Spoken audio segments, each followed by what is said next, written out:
fight and the determination of the team and to get the win, and especially to Frank. You know, he's honored before the game for 300 goals, and to score the way that he did at the end. You know, what did you think of that?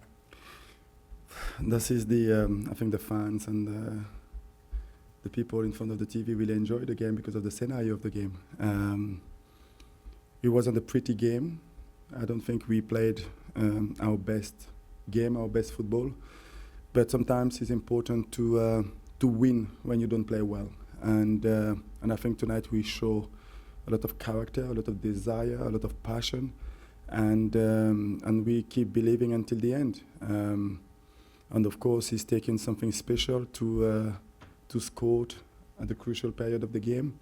And tonight he was frank, and I'm really pleased. I'm really pleased for him because he went through a difficult period in the preseason where he didn't play, and the way that he responded was is fantastic. I think he just showed how good he is, but we never had any doubt about his talent. And to see him scoring goals, that is something that he used to.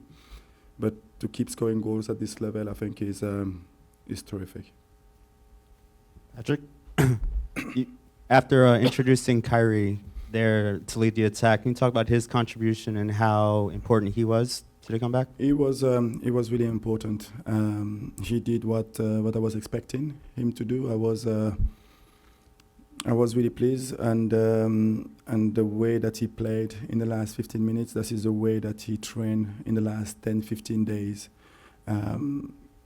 I think he became a little bit more mature. I think him not getting in the squad and not playing a lot of football in the last few weeks make him work even harder in training.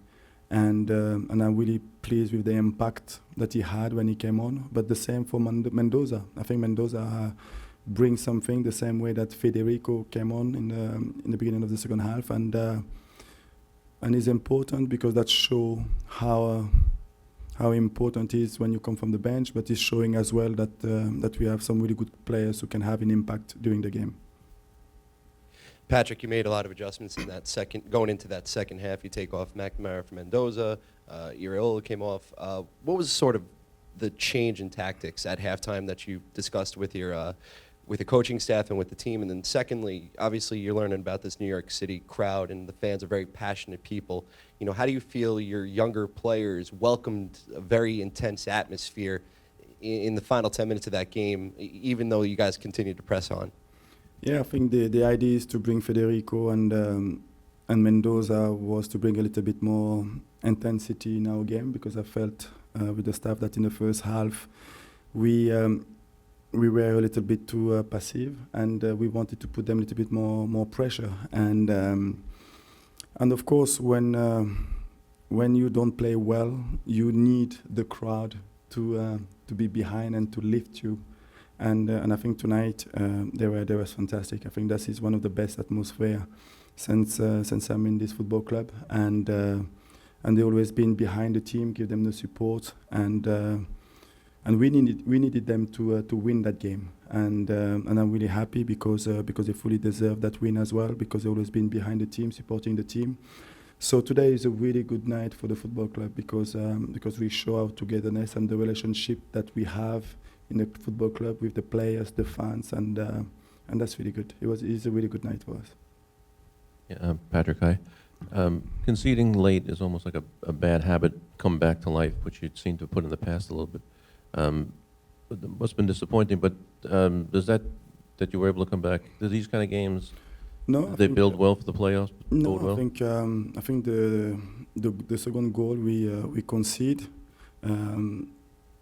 I look at it again, and sometimes you just have to put your hand in the air and congratulate the team, because it was a good corner, and it was a really good header. So yes, we didn't defend it well, because at that period we needed to be a little bit more focused and a little bit more tight. And when we give them space, and we get punished. But I think what I will keep is the way that the team react. And with a few minutes to go, we find the energy and the determination to push again, and Carey making that cross, and Frank being really cold in front of the goal, really clinical, and And it was a hard game, and DC make it really difficult for us. Hi, Patrick. How would you compare the performance tonight to Orlando last weekend? I think we play a little bit more. I think in Orlando it was difficult to take something because we only play 15 minutes. But I think tonight the intensity was there from the second half, but it's not enough from what we want. And I think we have to be a little bit more consistent during the games. We want to play the way we play in the second half, but for the 95 minutes. And we have to work even harder because it can be a physical, mental problem, but we need to improve and to start games much better. Okay. Thank you. Patrick, there's a lot more parity in the Eastern Conference this year than in years past, a lot more competition. What do you got to do to remain consistent, to remain one of the top teams in this Eastern Conference? You know, seeing what Toronto's doing, seeing how the Red Bulls are on your heels, bunched up the top three. How do you remain consistent and remain stand out from the pack? I think we have to keep working hard. We have to keep doing what we've been doing from the beginning of the season. I think if we are where we are at the moment is because we are doing some good things, and we have just to keep working even harder. I believe that we have what it takes to finish in the top 6. I strongly believe that is still a long way to go because the league is tight and competitive. But tonight was a huge win for us, and what is important now is to recover, and we're gonna start working again from Tuesday.